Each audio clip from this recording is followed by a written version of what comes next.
Hi, everyone. It's 10 o'clock and time to get started. I'm Nancy Langton, Associate Dean of Accreditation and Strategic Initiatives at the Lewis College of Business, Brad D. Smith Schools of Business at Marshall University. I'm excited to be with you today. Welcome to the Herd Insight Small Business Webinar Series. We thank you for taking the time to attend this event. It's a part of a webinar series given by Lewis College of Business faculty and local business professionals. The series showcases the combined expertise of our best faculty and seasoned and knowledgeable practitioners from the business community in which we engage. The goal of the series is to help small businesses achieve success in a changing and dynamic business environment.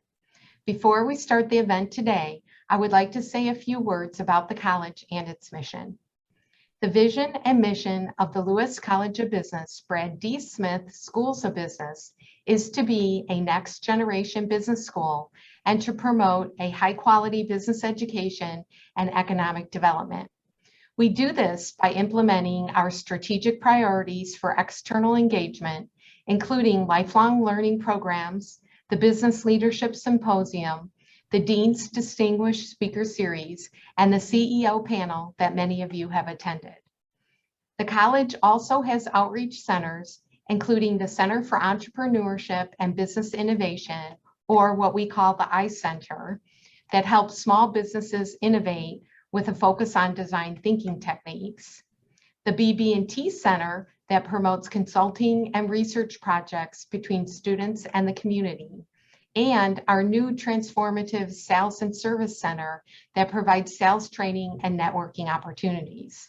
The college also cooperates with the Brad D. Smith Incubator to help promote entrepreneurship throughout the region.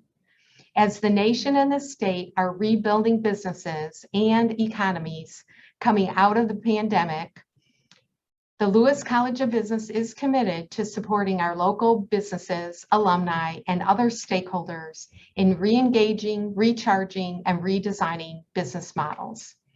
Hence, we have developed this webinar series that consists of presentations on topics such as strategy, technology, marketing, finance, and more. We hope that you enjoy today's presentation and take something out of it to use in your businesses or professional activities to make West Virginia and the surrounding area a better place for business and community engagement.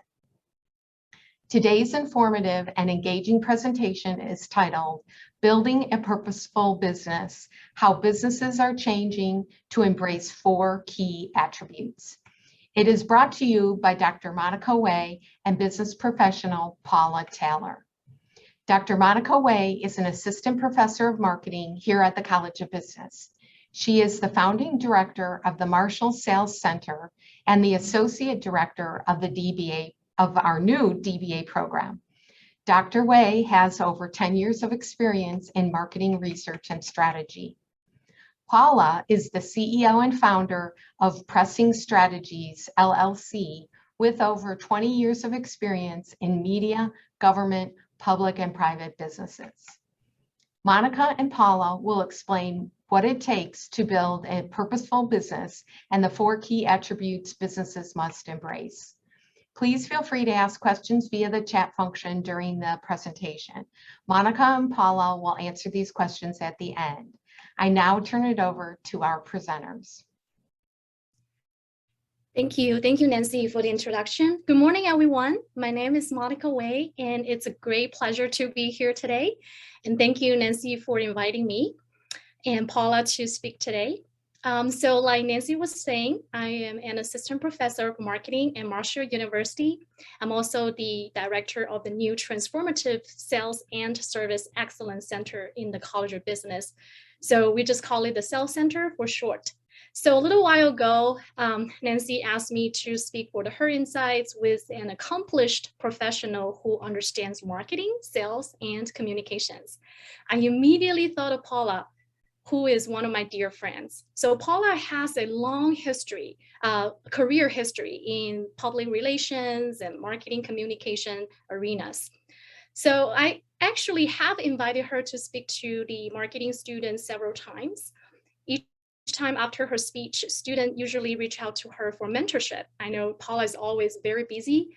However, no matter how busy she is, she always has time for Marshall students. She shares her expertise, career advice with our students. In many cases, she even provided career opportunities for our students. So recently, Paula actually started her own business called Pricing Strategies. So I will let her talk more about her new venture, but I must say that I really respect her for that because we all know how hard it is to start something new during the pandemic. So, but just as there were challenges, there were opportunities during the most difficult time. So today, my conversation with Paula will be around the topic, building a purposeful business, how businesses are changing to embrace 4 key attributes. So now I'm going to turn it over to Paula. For some reason, I think Paula got kicked out of the session. Is it the internet connection? It's coming in now. Okay. Here we go. Here's Paula. Great timing. I just finished introducing you to the audience. Well, thank you. You know, what's a virtual event without some technical difficulty? Actually, that's the world we live in right now. What a great example, right? To showcase the power of technology.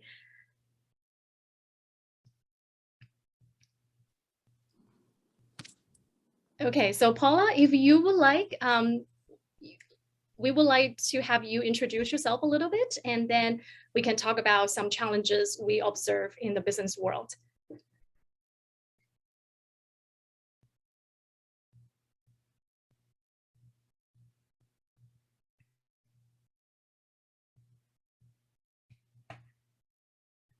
Oh, I think she is out of the session again.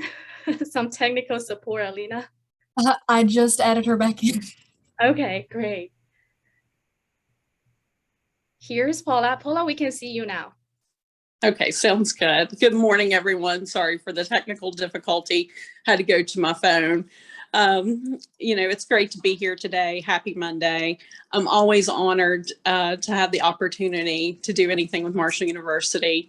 I've been on the marketing board, advisory board at Marshall for the past 3.5 years, and it's been a great opportunity to be able to engage with the entrepreneurship program, the marketing department, and the MIS department.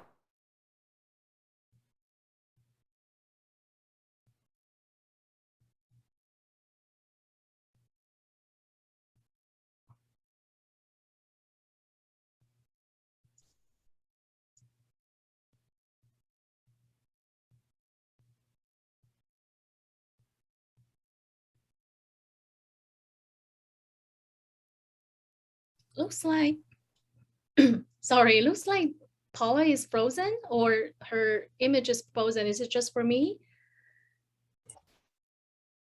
Oh, it's frozen for us as well. Yeah, Okay. we can't hear her. Right. I think there's some internet connectivity issue. Should Let's see if she probably, can do it one more time. right. Third time is such, hopefully this time it works. Is she back into the session? She is not.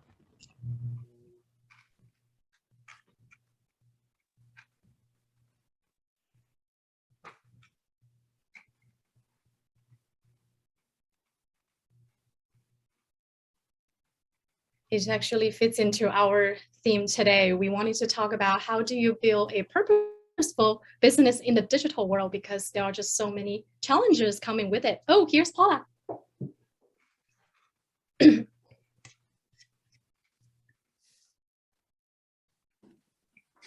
Sorry, guys, I don't know what the issue is. You know, talking about the business landscape, Monica, whether it's, you know, the technological advances, you know, we've seen so many issues, you know, customers not coming back, supply chains being backed up, you know, spending is down, people are being more conservative, remote working challenges, anywhere from, you know, virtual software to virtual learning to even daycare issues.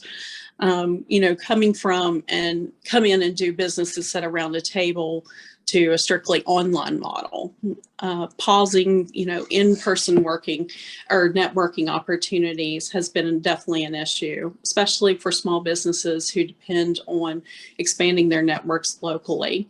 Even stances on vaccines and COVID. In the pandemic, the global event has taught us anything is that we must adapt. Yeah, isn't that this morning, right? We must adapt to our little technical issue. Yeah, that's great. Yeah, exactly. So like Paula, you were saying the business landscape is changing, whether it's due to the advancement in technologies, for example, everything pretty much went digital overnight because of the pandemic. And there is technology such as the AI, artificial intelligence. It really changed the business landscape. It's just more competitive now. It requires the businesses to adapt. It's just much more difficult to compete nowadays in a digital world. So it looks like, based on what you have mentioned, do you think it's harder to build a purposeful business in today's world? And how can businesses how can they change to embrace a more purposeful business?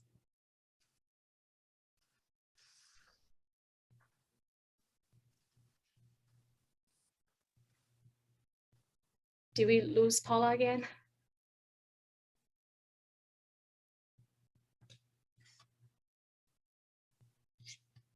Alina, do we have Paula in here, or? No, for some reason she had canceled out again.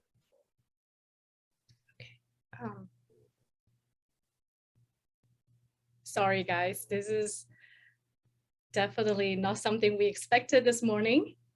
Way to go to start our week, start our Monday morning with technology issues. So let's give her a couple minutes to join in.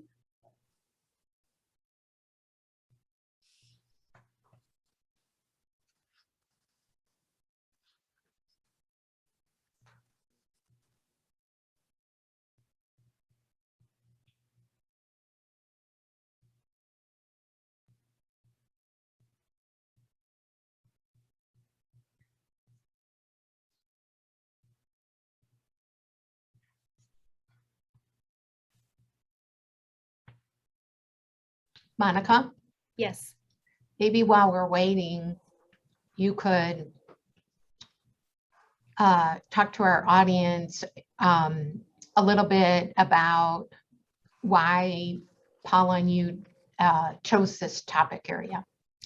Yeah, definitely. So like I mentioned, Paula recently started her own business, Pricing Strategies, a consulting firm. And, she decided to do this during pandemic. And like I said, we are friends and we talk all the time.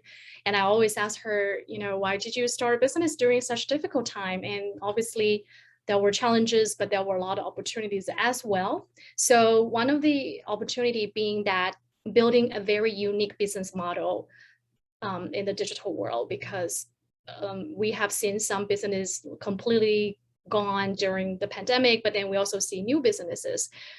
So during this critical time, we need a different model. So she was talking about how nowadays, it's not just about profitability. It's not just about bottom line anymore. It's about building a unique business model that sets you apart from traditional business models. And that's what she wanted to talk about today, and the 4 key attributes.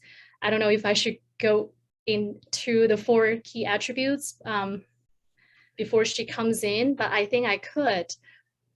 So let me just talk about the 4 key attributes. So, the bottom line is still a performance metric, business owners need to pay great attention to. However, in order to have that, we need to incorporate these 4 things into our business, right? Empathy, authenticity, humanity, and credibility. So Paula pretty much modeled her own business based on these 4 attributes. So today's conversation was actually to hear from her how she does that exactly. How does she incorporate empathy in her business? And how does she incorporate authenticity in her business and humanity and credibility? And my part was more about the digital world, because these 4 key attributes are not completely new. Putting them together is kind of new, but individually, we all know what's empathy, what's authenticity, what's humanity, what's credibility. But to model them into one business, that's kind of new. And what makes it even more challenging is a digital world. For example, how do you demonstrate empathy in the digital world when you cannot see people face to face, when you interact with people via a computer interface? How do you demonstrate empathy, right? It's just not easy. And authenticity, how do you stand out as an authentic business in today's digital world? And how can you appear more human in the digital world? And how do you seem more credible in the digital world? So all of these issues just become more complicated when we try to replicate these attributes in a digital world. So my part was kind of share some research findings and studies to show how you can exactly demonstrate these 4 attributes on a digital platform. So yeah, it was supposed to be very fun, interesting conversation. But I think that Paula just texted saying that her phone is getting disconnected as well. So Nancy, I'm not so sure how to proceed from here. Looks like her computer got disconnected and her phone as well. So do we have? I guess if you want to go ahead and talk about these items in the digital world, you could do that. Right. I think we might also be interested in, because your expertise is in marketing, what advantages a marketing company might have or marketing professionals have. And here comes Paula, so maybe you can go on, but yeah, we'll see how it flows. Okay. Hey, Paula. I'm back again, guys. I apologize terribly. So I just introduced the 4 key attributes that we were going to talk about. So now let's start with the first attribute. So my question to you is, how does empathy play a role in making a business successful? If you're a business owner with the skills that grow your business, plus somewhere between increasing efficiency and expansion. And that's often a misguided answer when we talk with business owners about how that they want to grow their business. The single most important skill that you can have in business is to cultivate empathy. Empathy with people, regardless of the professional status, is a sense of to get the emotion of people, someone else, and sharing their feelings. The act of empathy involves not only customers, but includes employees and their staff and their suppliers, and perhaps any human contact that comes in role with your business.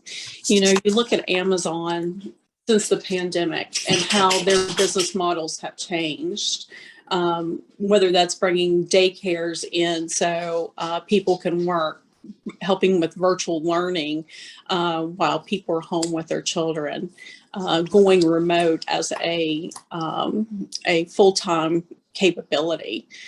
Even Columbia Records has done this. You know, global business leaders are taking note of the importance of empathy. The CEO of Apple, Tim Cook, said at an MIT commencement speech, you know, people will try to convince you that you should keep empathy out of your career. And that's just a false premise. Empathetic workplaces often tend to enjoy more vital collaboration, fewer amounts of stress that builds great morale. There was a recent survey that I read from Business Solvers that said that had 150 CEOs surveyed. 80% recognize that empathy is the key to business success. You know, 3 of the reasons that Entrepreneur Magazine highlighted empathy as a benefit to your business is that it increases sales, loyalty, and referrals. But truly understanding our customers' needs and reflecting on their fears and desires you'll have the opportunity to cultivate long-term business relationships. As business owners, managers, leaders in our community, you know how important relationships is in returning customers. 2, accelerating productivity and innovation. Employees that met a strong empathy are always more productive and more innovative. 3, more significant competitive advantages and market value. The highest performing companies also top the most empathetic companies. Thank you, Paula. Yeah, so I definitely agree. Empathy is a key attribute for business owners and business professionals to demonstrate in their business models. So now I'm going to talk about, in a digital world, how do you do that? So like I said, it is more difficult to demonstrate empathy in the digital world because we sometimes don't interact with our customers face-to-face anymore. So recent studies show that online customer service reps, one thing they could do is to use more emojis. I know this is like a little trick, but it works. It works wonders. And the research have conducted studies, and they found that emoji are actually more powerful than pictures, because when you use emoji, the customers feel like we are having a live face-to-face discussion, and we feel like we feel happier when the customer experience is enhanced when the online service reps are using emojis and also responding fast. So when customer has a complaint, when customer has a concern, a question, if the online service reps can reply fast, that's also another way to show empathy. So definitely this is one way to demonstrate that. I want to also show you another study. So in this study, the researcher actually created a hypothetical company called Reliable Rides. So it's kind of similar to the real world. We have Uber, we have Lyft, but in the study, we can use the real world company's name because that will create bias for the participants. So they created a fictitious company called Reliable Rides. And then they made 2 advertisements, 2 ads.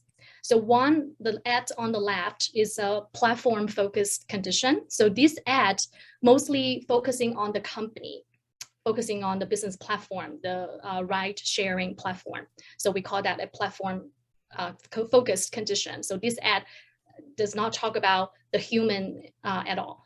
And then on the right, you see another ad. In this ad, instead of focusing on the company, they focus on the driver, Meet Pete, driver for the Reliable Rides app. So they put a picture of the drivers, and then they kind of emphasize the human that provides the service rather than the company that provides the platform for the transactions.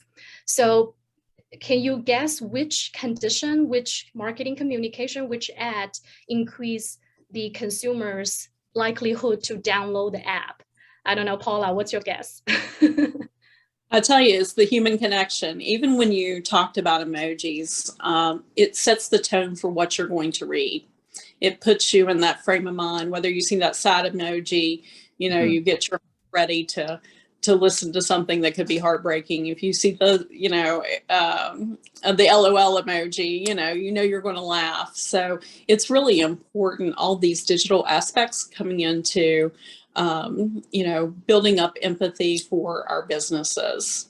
Yeah, definitely. Yeah. So just like Paula was saying, sorry, these studies found that if you can incorporate some empathy-inducing features in your marketing communications, whether it's a digital ad or just a regular flyer, then you will get to demonstrate empathy more to your customers, and customers will respond more positively to your marketing communications.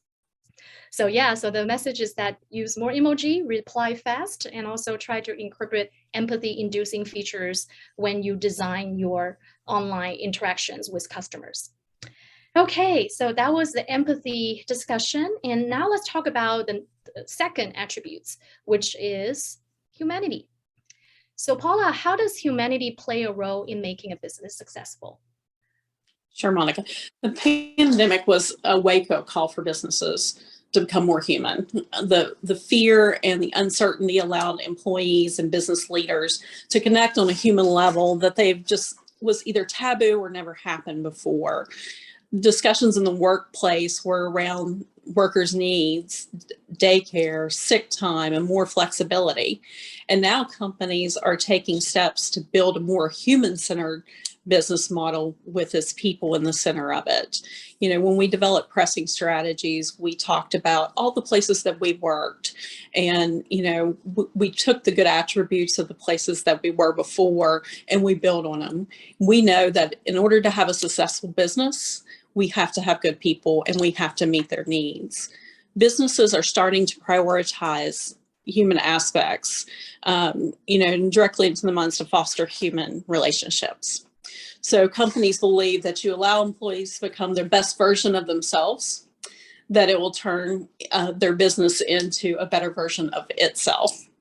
There was a Gallup poll research of over 4 decades revealed that people who feel that they are genuinely listened and feel important within an organization work harder, stay longer, and have a higher quality result for not just themselves and their career, but in the business itself.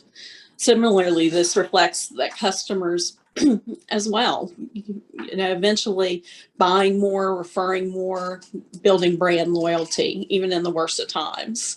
You know, we've seen this even in our community. I remember when the pandemic hit and all the restaurants were having such a hard time struggling to make it.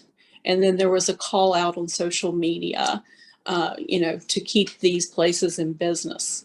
You know, we bought our client dinners, we bought our family meals because we knew how important these people are to our community and to our businesses.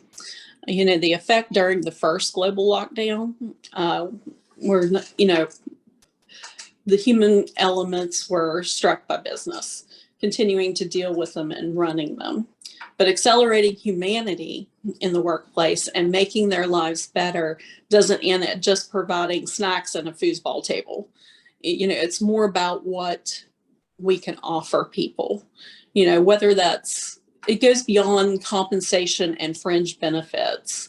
It comes down to employing, you know, life coaches for employees, health and career coaches, educational reimbursements, you know, flexible working opportunities, introducing employee assistant programs. You know, sometimes these efforts go beyond just the business and it can be beneficial for your public relations as well. You know, during the pandemic, we saw more visibility than ever in humanity. You know, Ford and 3M, 2 companies that really didn't have a lot of synergy, came together, you know, to produce healthcare equipment. We saw Little Caesars give over 1 million pizzas to frontline workers.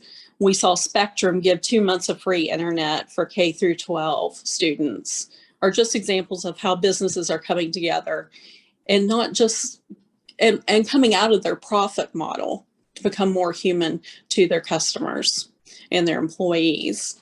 You know, as the world returns to workplaces, it is evident that while salaries are important and benefits and perks are important, it's not the end goal.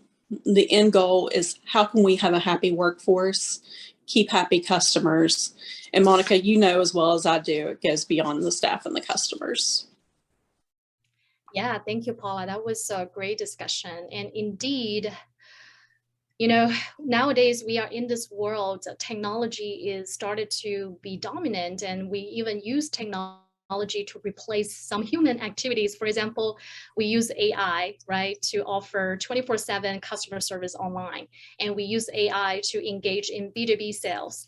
So sometimes it's made human a little bit scared. When I taught services marketing, when I talk about technology, some students were loving the fact that we have more technology, but then some other student were like, well, I actually don't like it because I feel like human is being replaced.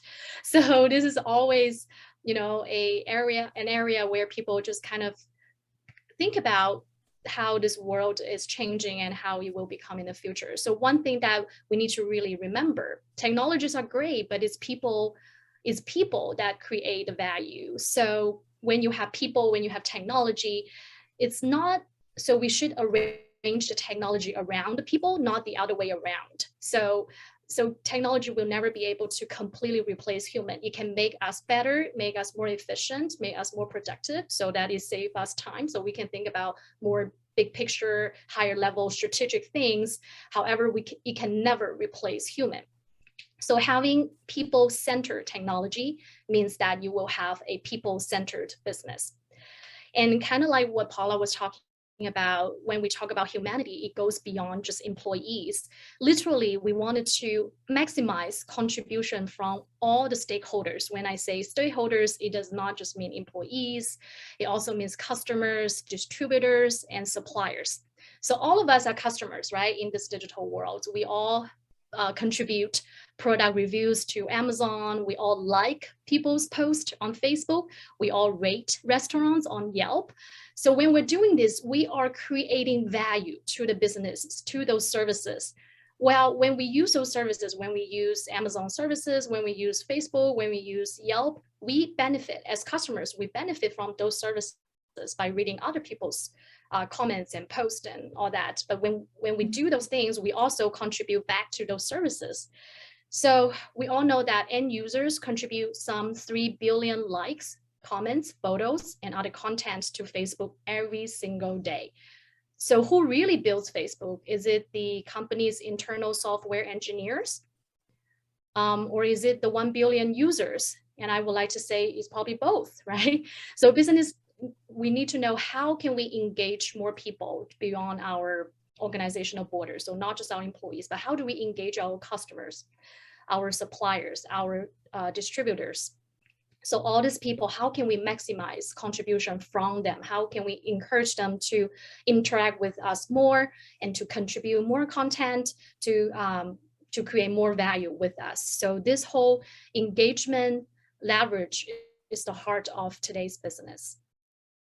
So yeah, that was for humanity. Now let's talk about the third key attributes, authenticity. So Paula, how does authenticity play a role in making a business successful?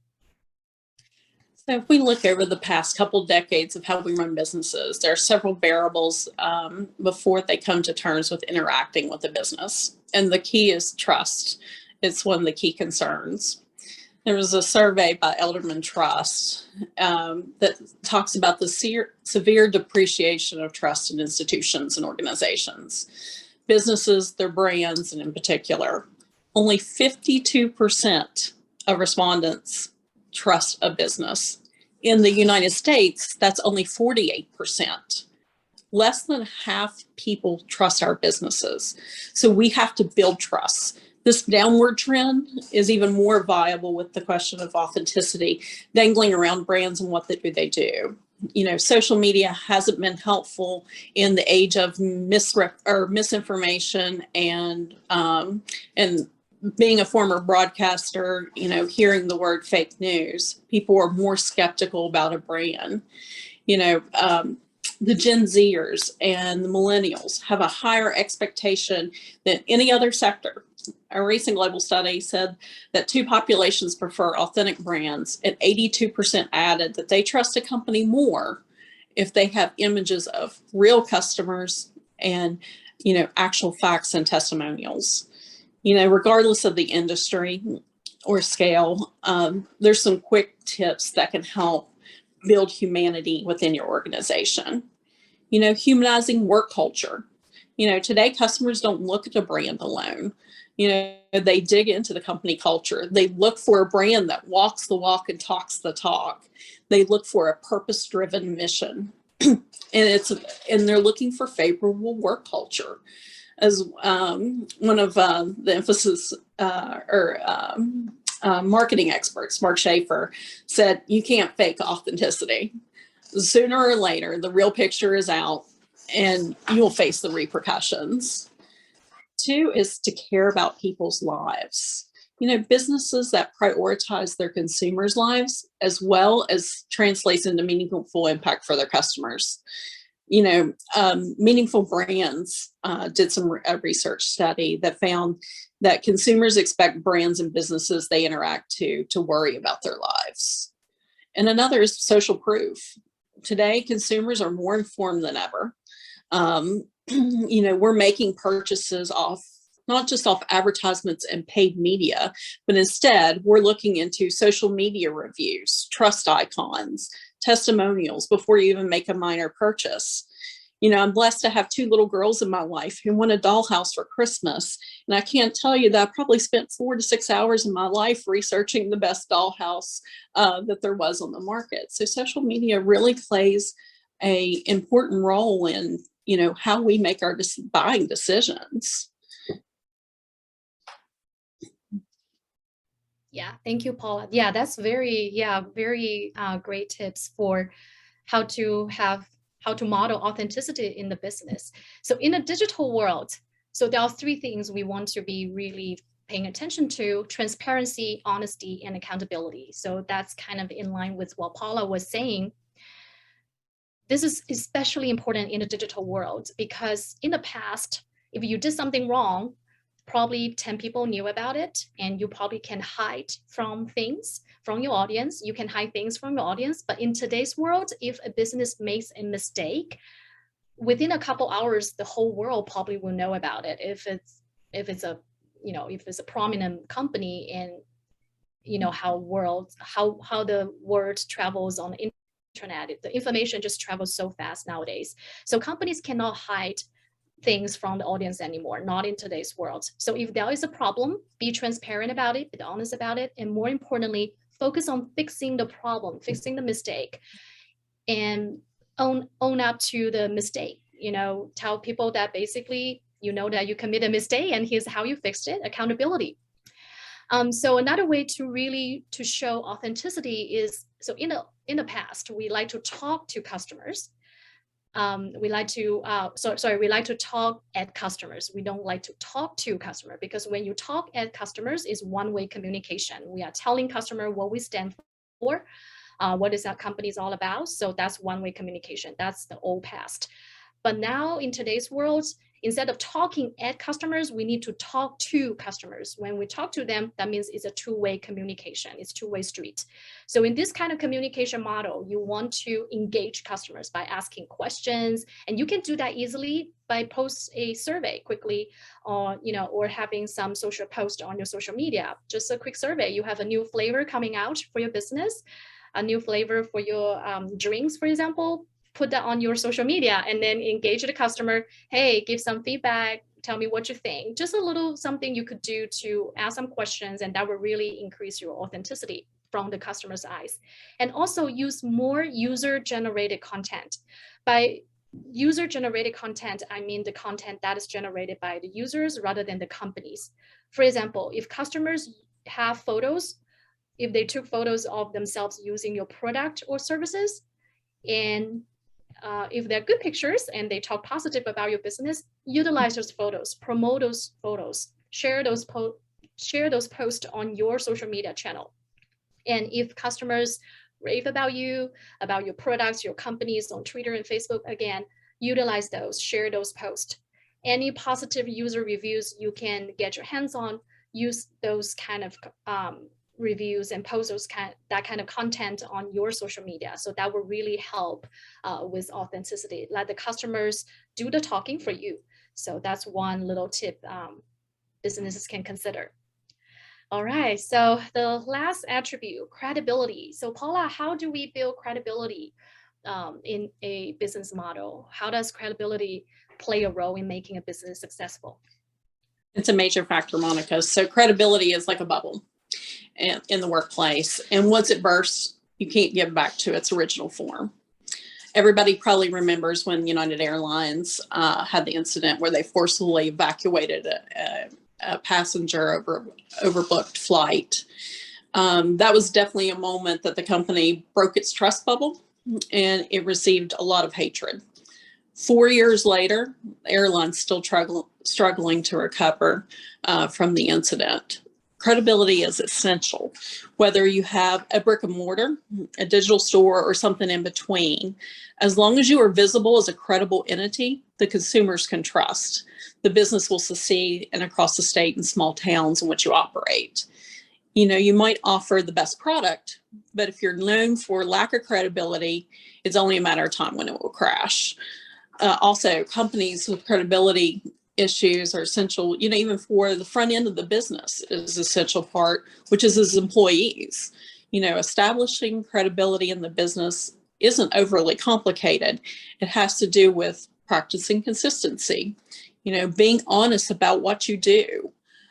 Consistency today, even if you are a small business, you have several things related to your business. You have your website, you have your social media pages, you have your paid advertising, to ensure that there's consistency in every aspect, coming from the marketing world, your brand for your brand tones and colors, all your messaging being the same across each platform, speaking to each of your audience is on those channels. Having open and honest communication. Communication is the foundation of establishing any credibility. You need to be able to communicate the right vision and get to the market audience and make them aware of what is unique about you, carrying your brand and your business message all the way through. With most communication in terms of advertisement and content, being in a misinformation world, keeping communication authentic as possible can help you go a long way. And practicing simply what you preach. Nobody is going to trust a business if you say something and do something else. So for example, if you pledge to be have a sustainable future and still use plastic packaging, it's not going to help the credibility of your business. Yeah, thank you, Paula. That's very true. So I want to talk a little bit about how do you build credibility for a new business in town, for example, when people know very little about your business because you're brand new. How do you demonstrate credibility in that situation? Because I get that question all the time when I talk to business owners and when I, teach in classes. I always get this question. We know credibility is important, but how can we demonstrate that when people know nothing about me? Okay, so the first thing you want to do, tie everything to quantifiable business outcomes.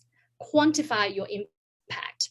So even though you're new, you might start very small, but you must have some kind of impact. You must have done something good and try to quantify it. Try to put a number to it. People love seeing proof of evidence, right? They love to see some kind of social proof. So try to tie everything to quantifiable business outcomes.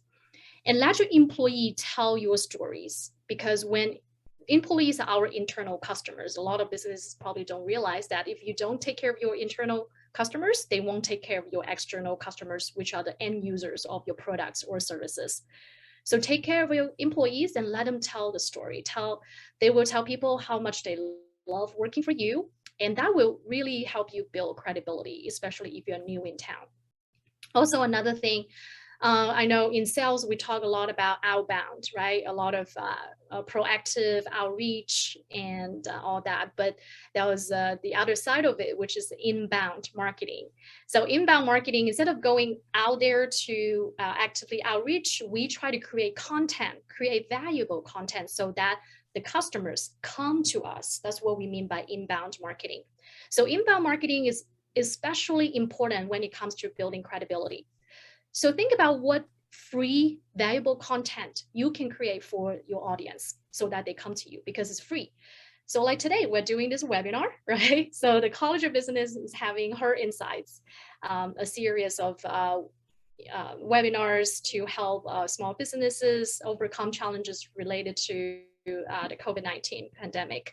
So that's a great way to build credibility, because when you create valuable content for the audience, they will come to you. And usually I recommend the business to provide valuable content at no cost to the audience, because when they taste how good the free stuff is, now they wonder, wow, the free stuff is already amazing. I wonder what the paid stuff looks like. So give to get, right? You want to give something, you want to show people the value you can create, give them a little taste of that. And by doing that, you also help building your brand image. So now you have a reputation, you become a thought leader in this field. So for example, Paula, you are in PR, you are in marketing communications, and you do a lot of talks. And that all goes back to your personal branding. So you talk to marketing students at Marshall University all the time, and then you talk at different networking events. For example, let's say the networking events organized by chambers of commerce, things like that. So those public talks, those engagements are very important to build your credibility.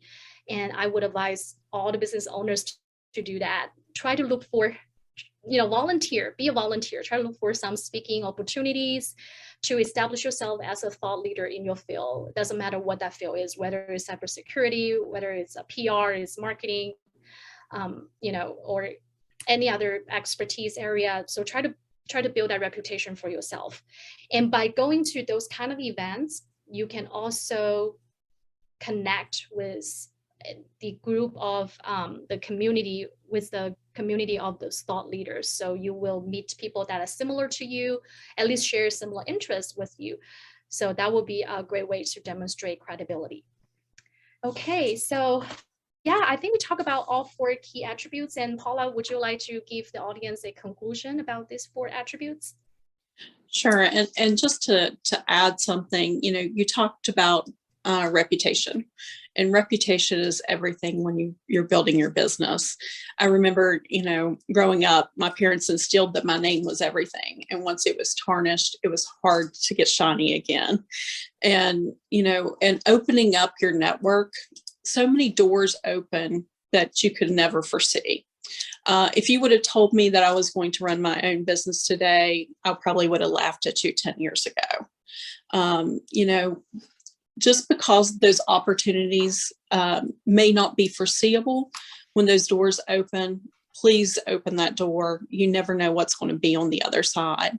Business is changing greatly. We've seen this from the pandemic. We've seen it from global events, and we've had to be change adapters.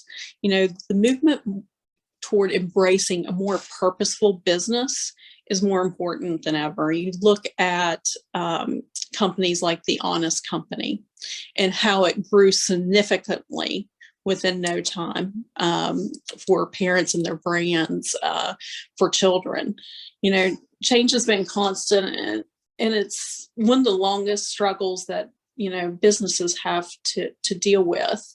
Sometimes we don't know what to see in the future.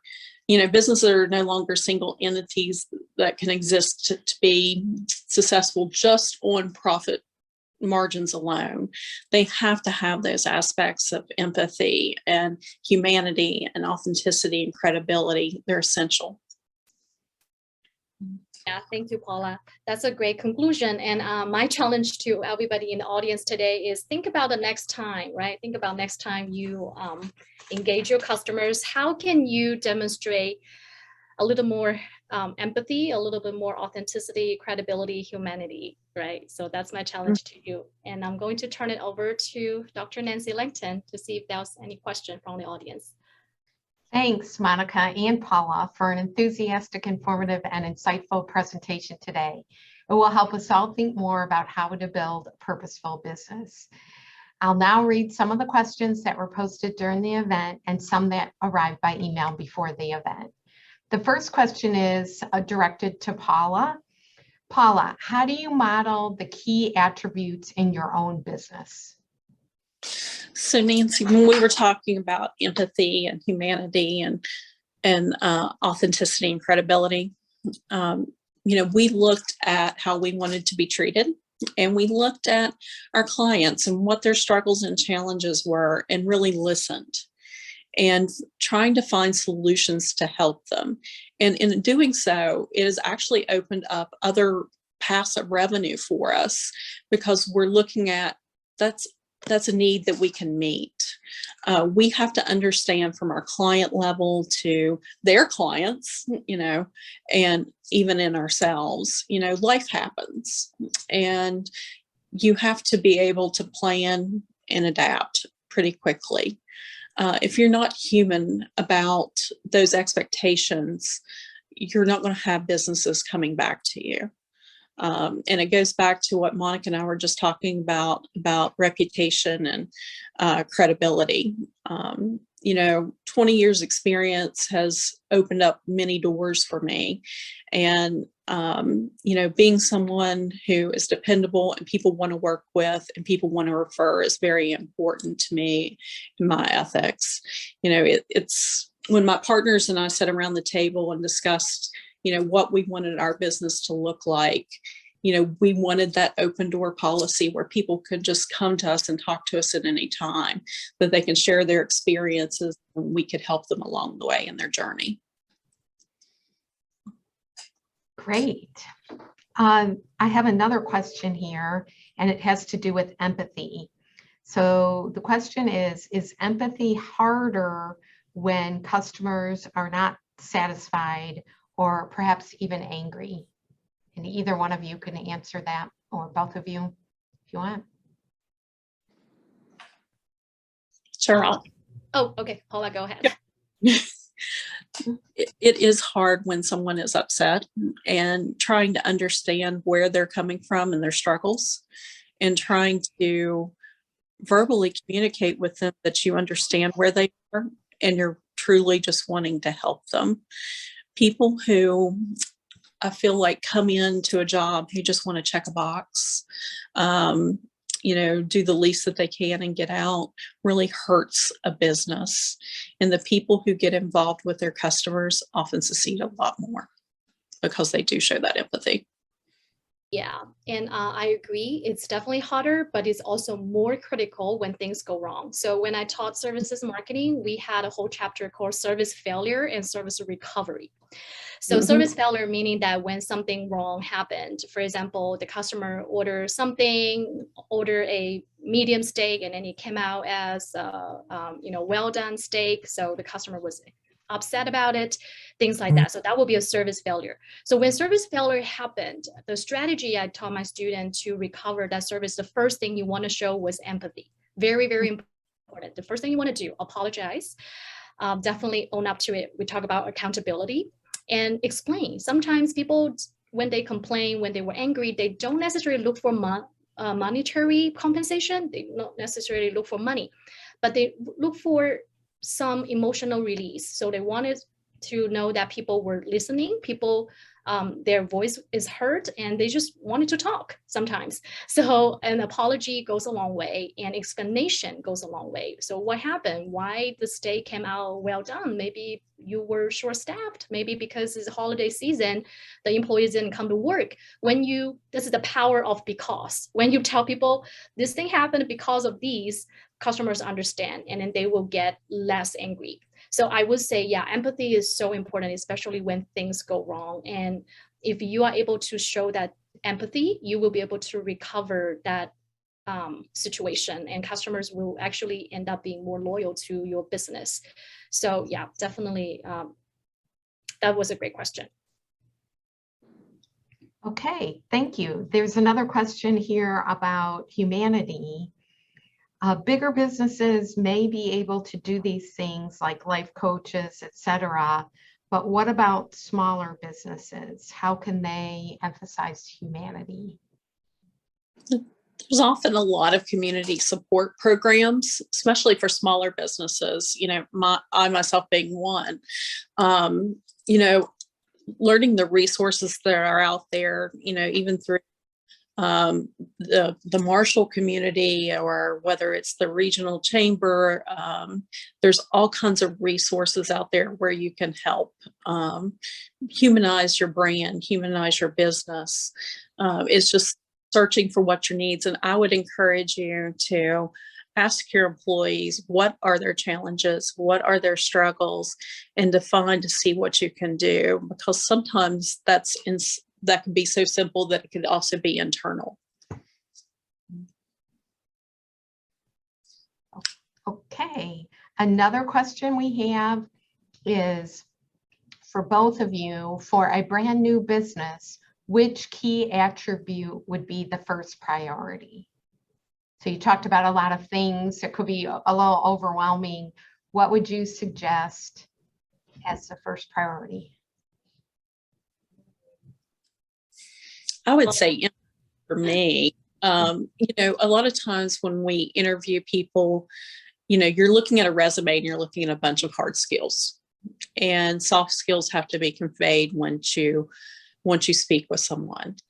And understanding and giving those illustrations of what happens in your business and how those people respond are often indicators of whether they're going to be a good forward-facing person for your brand.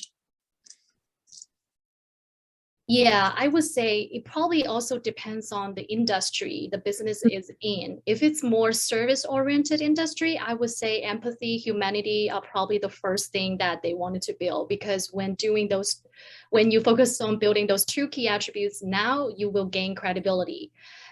So let's say if it's a technology-related business, I would say authenticity is probably more important. Like the more priority, all of them are important, but probably the first step is to build authenticity. How do you stand out in the digital world? How do you stand out from a group of competitors, right? So I would say it definitely depends on the business you are in. And sometimes, you know, you are able to build empathy and humanity first, and then the credibility results. So one leads to another too. Totally agree. Great. And we have time for one more question. What would you say is the most difficult? And I know it might depend on industry or the size of the business. And what might be some tips to help businesses? I know you gave a lot of them already, but any additional tips for the one that you think is will be the most difficult? I can go first. I think for me is authenticity. I recently, actually, I was engaged in a research project, like talking about how we can replicate some of this face-to-face authentic experience in the online setting. I think that's a huge challenge, and I don't think big companies, including Facebook, have an answer for it just yet. I mean, the online interactions are wonderful, and a lot of times, you know, augmented reality and everything makes things feel real, but still they are still not real. So I would say authenticity, authentic consumer experience is probably the most difficult thing to build, just because that's just the nature of interaction. And during this pandemic, we have seen that when technology replaced a lot of things, but just some deeper human connection, technology cannot really replicate. So we are all in the search of authentic consumer experience. So for me, that's the most difficult. And in terms of tips, honestly, I think is something that we all need to continue to experiment. I don't know, it's hard to build authentic experience. Definitely, you can utilize video, you can utilize live streaming. So in my study, we actually found that live streaming versus pre-recorded video, live streaming gives more authentic viewer experience, because there is this emotional co-presence. So customers feel like I'm actually physically, as if I'm physically co-present with somebody else. So maybe the more we can give that kind of co-presence experience, the more we can elicit that authenticity. I don't know about Paula, what do you think? You know, Monica, I work with investors, and a lot of the, you know, comments that are brought back to me, the people who stay off screen are much more unrelatable than the people that turn on their cameras. And, you know, just something as simple as that, making that human connection can make a big difference in your business with your vendors, potential suppliers, your customers, you know, or investors. You know, for them to have that human connection and find the authenticity that you have and the empathy that you have. Yeah, very interesting. Yeah. I know, you know, otherwise you wonder, you know, did the company pay these people? Or, you know, when people don't put on their pictures, you're wondering what they're doing. They don't really care about us. They're off doing something else, maybe at the co doing something else. So yeah, great. Well, this wraps it up for this Herd Insight Small Business webinar presentation. Thank you, Monica and Paula, for your time today to bring us a wonderful presentation. Our next presentation will be November 8th. Look for your registration email for this event to arrive in a few weeks. Actually, probably in another week. We thank you again for your participation, and always remember, we are Marshall.